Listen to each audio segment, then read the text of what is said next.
Assalamualaikum students, how are you? I hope you will be fine. First year physics chapter number 2 numerical number 9 हम discuss करते हैं। Numerical की statement है, अपनी books open कीजिए, then numerical की statement देखिए। न्यूमेरिकल की स्टेटमेंट है show 3 vector i plus J plus के, ये पहला वेक्टर। दूसरा वेक्टर है 2i माइनस 3j प्लस के, और तीसरा वेक्टर है 4i plus J minus 5k are mutually perpendicular. यहाँ पर जो वेक्टर्स हैं वो अननोन है, उनका कोई नाम नहीं है, आप खुद से भी नाम दे सकते हैं। देन आपने प्रूव करना है कैसे ये वेक्टर आपस में परपेंडिकुलरली हैं। अगर ये परपेंडिकुलरली हैं तो इनका जो रिज़ल्ट है वो क्या निकल रहा है। तो आइए देखते हैं इसको हम कैसे सॉल्व करेंगे। ये है आपके पास न्यूमेरिकल की स्टेटमेंट, ठीक है। अभी हमने बुक से भी पढ़ी और अब जो है हम इसको एक्सप्लेन करते हैं। डाटा बनाएंगे। अभी मैंने आपको बताया वेक्टर का कोई नाम नहीं दिया, आप खुद से नाम देंगे। वेक्टर पहला है a i plus J plus के, दूसरा वेक्टर है b 2i minus 3j plus के, तीसरा वेक्टर है c equal 4i plus J minus 5k। Vectors क्या हैं, अभी जो किताब में उसने बताया हम वही लिखेंगे। Vectors are perpendicular to each other. अगर वो परपेंडिकुलर हैं उनका जो डॉट प्रोडक्ट है वो लाजमी तौर पर 0 होना चाहिए। अब देखिए ना, परपेंडिकुलर आपने प्रूव करना है तो आप सिंगल वेक्टर को तो आप शो नहीं कर सकते ना, तो आप क्या करेंगे, वेक्टर्स का आपस में प्रोडक्ट ले लेंगे। तो आइए देखते हैं क्या रिजल्ट निकलता है प्रोडक्ट लेने पर। a plus a dot b, a लिखा आपने vector i plus J plus k dot b लिखा 2i minus 3j plus K. फिर ये वाला फार्मूला तो बहुत कॉमन है, आपने बार बार पढ़ा, ax bx ay by az bz। अच्छा, ax क्या है 1 मल्टीप्लाई bx क्या है 2, दरमियान में फार्मूले वाला प्लस, उसके बाद ay क्या है 1 और by क्या है -3, फार्मूले वाला प्लस, az क्या है 1 और bz भी क्या है 1, के अकेला दिया मतलब 1। इनको हमने हल किया तो यहाँ से a डॉट बी क्या निकला 0। आपको याद होगा हमने डॉट प्रोडक्ट की प्रॉपर्टी पढ़ी थी कि जब डॉट प्रोडक्ट में 2 वेक्टर अगर पैरेलल हों तो रिजल्ट निकलता था उनका मैक्सिमम, अगर एंटी पैरेलल थे तो रिजल्ट माइनस नेगेटिव में निकलता था, अगर परपेंडिकुलर थे तो उनका रिजल्ट क्या निकलता था 0। क्यों, आपको याद होगा a डॉट बी बराबर होता है a B cos of theta. Cos आप 90 पुट करके देख लें, आंसर क्या आएगा 0 आएगा। मेरी बात समझ आई है। अब सवाल यहाँ पर ये पैदा होता है कि हमने डॉट प्रोडक्ट का सहारा क्यों लिया, हमने क्रॉस प्रोडक्ट क्यों नहीं चूज़ किया, हम क्रॉस प्रोडक्ट भी तो चूज़ कर सकते थे ना। तो द आंसर इज़ दैट अगर आप लिखते हो a cross b equal A B sine of theta, आप बता चुके हो वेक्टर परपेंडिकुलर है, परपेंडिकुलर के लिए यूज़ होने वाला एंगल क्या था 90 का था। तो जनाब पुट करें जरा साइन 90 क्या निकलता है 1। तो हमारा जो रिक्वायरमेंट्स थी उसके उस पर हम पूरा ना उतरे ना, कि जो हमारे फिर वहाँ से तो क्या होता रिज़ल्ट मैक्सिमम निकलता, तो हम अपनी जो न्यूमेरिकल की स्टेटमेंट है उसको वेरीफाई ना कर सकते। इसलिए हमने क्या पुट किया, हमने डॉट प्रोडक्ट लिया, हमने क्रॉस प्रोडक्ट नहीं लिया, क्योंकि डॉट प्रोडक्ट जब 2 वेक्टर आपस में परपेंडिकुलर होंगे तो रिज़ल्ट क्या निकलेगा 0 निकलेगा। इसी तरह अब b और c का हम डॉट प्रोडक्ट लेंगे। यहाँ पर क्या हुआ, b की वैल्यू पुट की 2i माइनस 3j प्लस के 4i plus J minus 5k, फिर वही वाला formula b x c x b y c y b z c z. Values आपने पुट की, बी एक्स क्या है 2 और सी एक्स क्या है 4, सिमिलरली बी वाई क्या है -3 और सी वाई क्या है 1 और बी जी क्या है 1 और सी जी क्या है -5। इसको समराइज़ किया, रिजल्ट फिर क्या निकला 0, ठीक है। उसके बाद C dot A 4i plus J minus 5k i plus J plus K, फिर वही बात C X A X C Y A Y C Z A Z. Values put की, आंसर क्या निकला, इसका भी आंसर क्या निकला 0 निकला। अब मेरी बात ज़रा ध्यान से सुने, आपको याद होगा ना आपने ड्रॉ किया था इस तरह करके, डॉट प्रोडक्ट में ही ड्रॉ किया था यूँ करके ना, फिर आपने बताया था बिलफर्ज ये x है, ये y है, ये z है। आपने कहा था x y z ये आपस में क्या है म्यूचुअली परपेंडिकुलर है। इसी तरह हमारे पास आज 3 वेक्टर हैं, बिलफर्ज इसको नाम दे दें a का, इस वेक्टर को नाम दे दें b का और इस वेक्टर को नाम दे दें c का। तो ये तीनों वेक्टर आपस में क्या है म्यूचुअली परपेंडिकुलर। और हमने इसकी वेरिफिकेशन कहाँ से की, हमने इसकी वेरिफिकेशन की बाय यूजिंग डॉट प्रोडक्ट, ठीक है। From equation 1, 2 and 3 vectors are perpendicular to each other. ये न्यूमेरिकल नंबर 9 था। अब हम मूव करते हैं अपने नेक्स्ट न्यूमेरिकल की तरफ। जी न्यूमेरिकल 11 की स्टेटमेंट देखिएगा। Vectors A B and C are 4 unit north, 3 unit west and 8 unit east. अच्छा, रिस्पेक्टिवली आप डिस्क्राइब करना है आपने। अब यहाँ उसने कंडीशन दे दी है, यहाँ आपके लिए आसानी हो जाएगी। ए क्रॉस बी प्लस ए क्रॉस बी, फिर ए क्रॉस सी और बी क्रॉस सी। कितने वेक्टर्स हैं? 3। ए दिया हुआ है अलोंग नॉर्थ और इसका मैग्नीट्यूड 4 है। बी दिया हुआ है अलोंग वेस्ट, इसका मैग्नीट्यूड क्या है? 3। और सी दिया हुआ है अलोंग ईस्ट, इसका मैग्नीट्यूड क्या है? 8।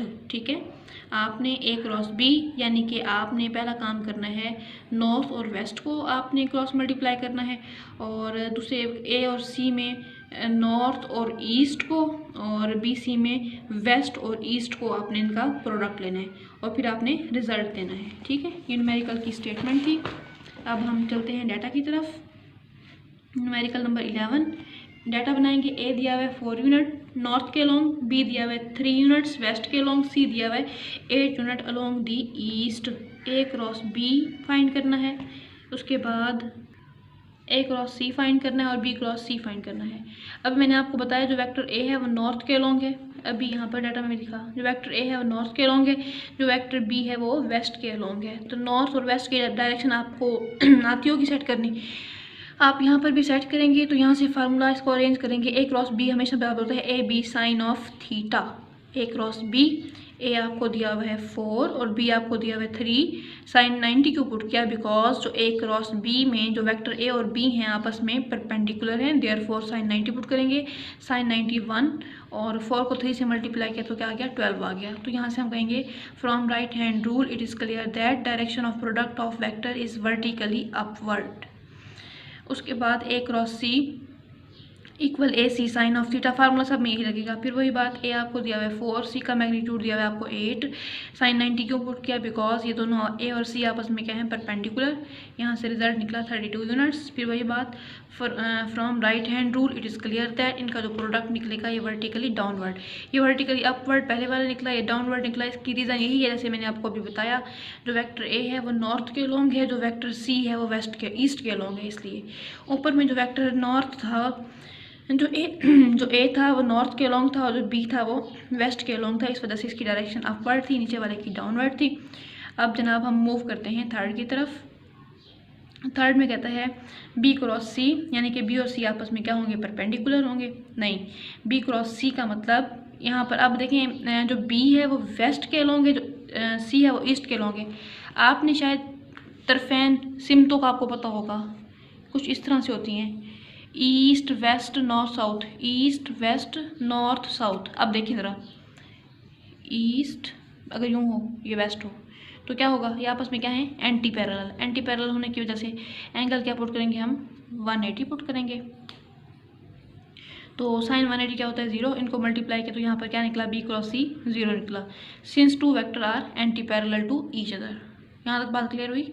इस तरह के न्यूमेरिकल वैसे एमसीक्यूज में तो आ सकते हैं, हो सकता है वो लॉन्ग में दे दे, इतनी ज़रूरी नहीं, मतलब बस आपने इसको समझना है और कर लेना है, आसान है, छोड़ना नहीं है इसको। ठीक है, अब हम मूव करते हैं नेक्स्ट न्यूमेरिकल की तरफ।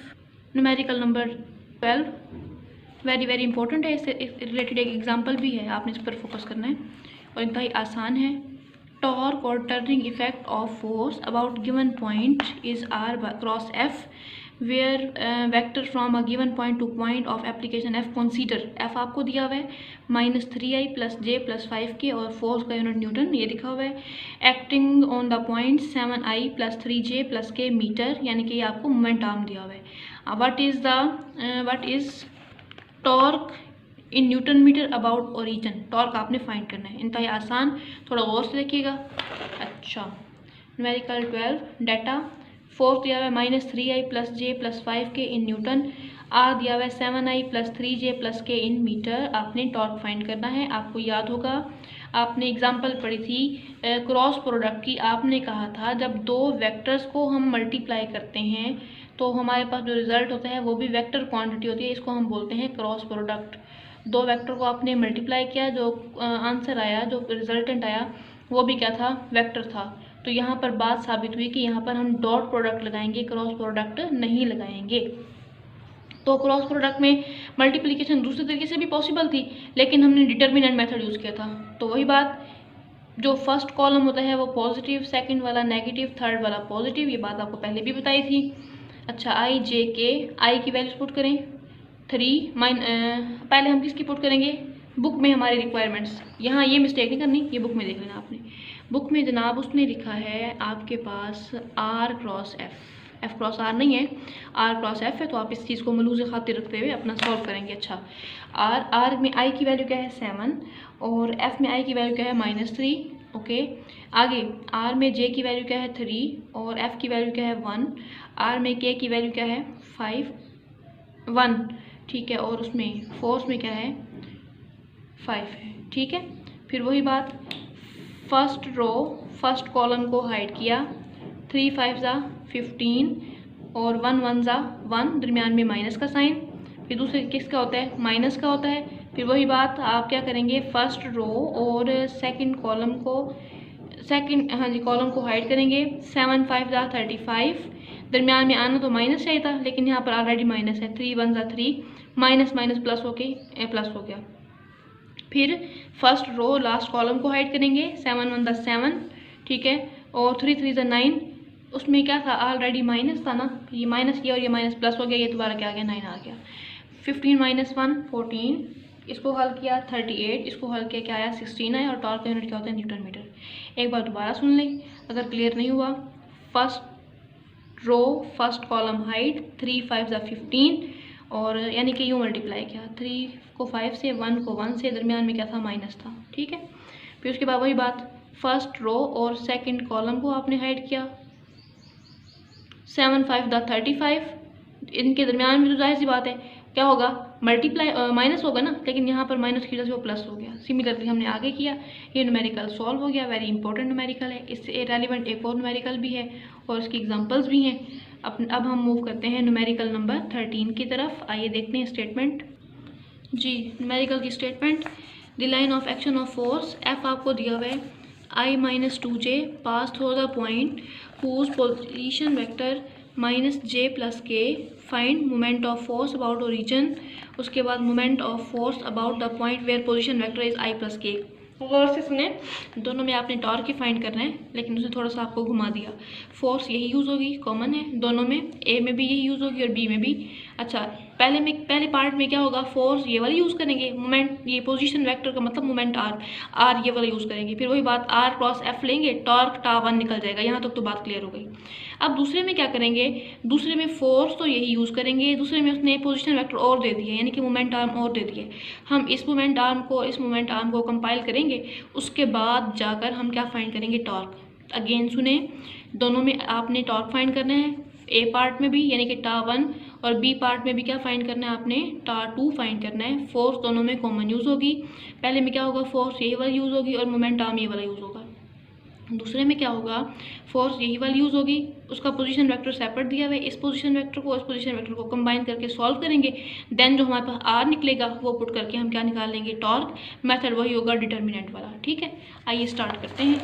डाटा आप देखें, फोर्स आपको दिया हुआ है I-2j और R1 दिया हुआ है -j + k और R2 दिया हुआ है I + k। आपने फाइंड करना है टा1 एंड टा2 रिस्पेक्टिवली। बिल्कुल वही काम जो पहले करते आए हैं, टा1 फार्मूला वही, R1 क्रॉस F वही वाला सारा मेथड वही है, ठीक है। R में I क्या है, R में I है ही नहीं, तो हम क्या पुट करेंगे, 0, जो मिसिंग है इसको हम 0 पुट कर देंगे, ठीक है। और R2 में जो I है वो क्या है 1 है। अच्छा, R1 और F की हम वैल्यूज पुट करेंगे। R1 में जो I है वो हमारे पास मिसिंग है, तो हम इसलिए क्या पुट कर देंगे 0, और F में जो I है वो 1 है, ठीक है, यहाँ तो हमने पुट कर दिया। अब उसके बाद R1 में जो J है वो क्या है -1 पुट हो गया, और इसमें जो J है वो क्या है -2, इसको भी आपने पुट कर दिया, ठीक है। उसके बाद R1 में जो K है वो क्या है 1, और F में K नहीं है, मिसिंग है, तो हम 0 पुट कर देंगे, ठीक है। अच्छा, फिर वही बात, फर्स्ट जो कॉलम होता है पॉजिटिव का होता है, सेकंड नेगेटिव का होता है, थर्ड किसका होता है पॉजिटिव। पहले क्या करेंगे, फर्स्ट रो को और फर्स्ट कॉलम को हाइड करेंगे, 1 को 0 से मल्टीप्लाई किया 0, उसके बाद 2 1 ज़ा 2, लेकिन यहाँ पर दरमियान में माइनस होता है ना, वो माइनस और ये माइनस आपस में क्या हो गए, प्लस हो गए, ठीक है। उसके बाद यहाँ पर क्या हो जाएगा माइनस। अब क्या करेंगे, फर्स्ट रो और सेकंड कॉलम को हाइड करेंगे, 0 को 0 से मल्टीप्लाई करेंगे, 0 1 1 1, ये फार्मूला माइनस का था, ठीक है। अच्छा उसके बाद क्या है के, फिर वही बात फर्स्ट रो और ये कॉलम हाइड करेंगे, 2